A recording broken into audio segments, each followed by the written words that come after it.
Top quality और consistent performance के लिए सिर्फ सिल्वर पंप नाम याद रखना। ಕಳೆದ ವಾರ ಮಂಗಳೂರಲ್ಲಿ ನಡೆದಂತ ಸುಹಾಸ್ ಶೆಟ್ಟಿ ಅವರ ಭೀಕರ ಹತ್ಯೆ ಏನಾಯಿತು, ಇದರ ಹಿಂದೆ ಸ್ಥಳೀಯವಾದಂತ ದ್ವೇಷದ ರಾಜಕಾರಣ ಅಲ್ಲ, ಇದರ ಹಿಂದೆ ಅಂತಾರಾಷ್ಟ್ರೀಯ ಮಟ್ಟದ ಕೈವಾಡ ಕೂಡ ಇರಬಹುದು ಅಂತಕ್ಕಂಥದ್ದು ಇತ್ತೀಚಿನ ದಿನಗಳಲ್ಲಿ ಗೊತ್ತಾಗ್ತಾ ಇರತಕ್ಕಂಥ ಸುದ್ದಿ. ಸೊ ನಾವು ಈಗಾಗಲೇ ಇದರ ಬಗ್ಗೆ ಸರ್ಕಾರವನ್ನು, ಗೃಹ ಸಚಿವರನ್ನು ಒತ್ತಾಯ ಮಾಡಿದ್ವಿ. ಇದನ್ನು NIA ಕೊಡಬೇಕು ಅಂತೇಳಿ, ರಾಷ್ಟ್ರೀಯ ತನಿಖಾ ದಳದ ಕಡೆಯಿಂದ ಆಗಬೇಕು ಅಂತೇಳಿ. ಯಾಕಂದರೆ ಕರಾವಳಿ ಇವತ್ತಲ್ಲ, ಹಿಂದೆಯಿಂದ ಕೂಡ ಅನೇಕ ಉಗ್ರಗಾಮಿಗಳಿಗೆ ಆಶ್ರಯವನ್ನು ಕೊಟ್ಟಿರ್ತಕ್ಕಂಥ ಭಾಗ. ಅಲ್ಲಿ ಅನೇಕ ಉಗ್ರಗಾಮಿಗಳು ಕೂಡ ಅಲ್ಲಿಂದ ಸೃಷ್ಟಿಯಾಗಿರ್ತಕ್ಕಂಥದ್ದು.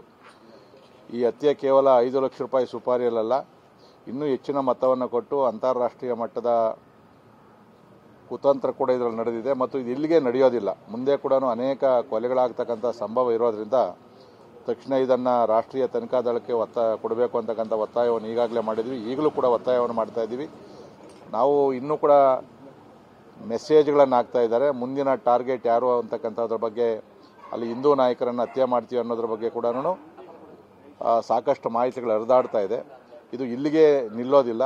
ಅವರಿಗೆ ಅಷ್ಟು ಧೈರ್ಯ ಬರ್ತದೆ ಅಂತ ಹೇಳಿದ್ರೆ, ಇದು ಹೊರ ರಾಜ್ಯ ಮತ್ತು ಹೊರ ರಾಷ್ಟ್ರಗಳಿಂದ ಕುಮ್ಮಕ್ಕಿದೆ.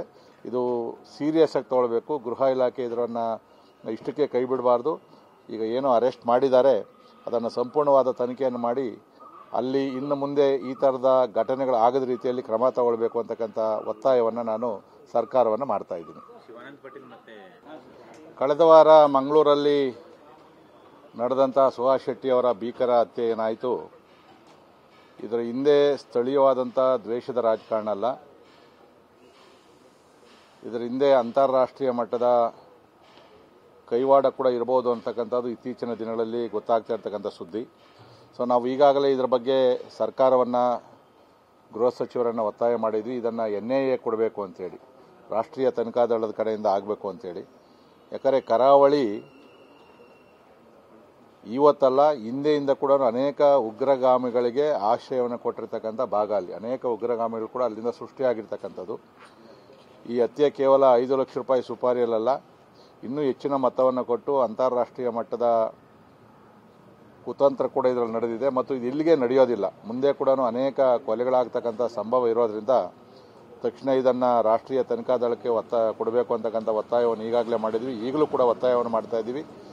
ನಾವು ಇನ್ನೂ ಕೂಡ ಮೆಸೇಜ್ಗಳನ್ನು ಹಾಕ್ತಾ ಇದ್ದಾರೆ. ಮುಂದಿನ ಟಾರ್ಗೆಟ್ ಯಾರು ಅಂತಕ್ಕಂಥದ್ರ ಬಗ್ಗೆ, ಅಲ್ಲಿ ಹಿಂದೂ ನಾಯಕರನ್ನು ಹತ್ಯೆ ಮಾಡ್ತೀವಿ ಅನ್ನೋದ್ರ ಬಗ್ಗೆ ಕೂಡ ಸಾಕಷ್ಟು ಮಾಹಿತಿಗಳು ಹರಿದಾಡ್ತಾ ಇದೆ.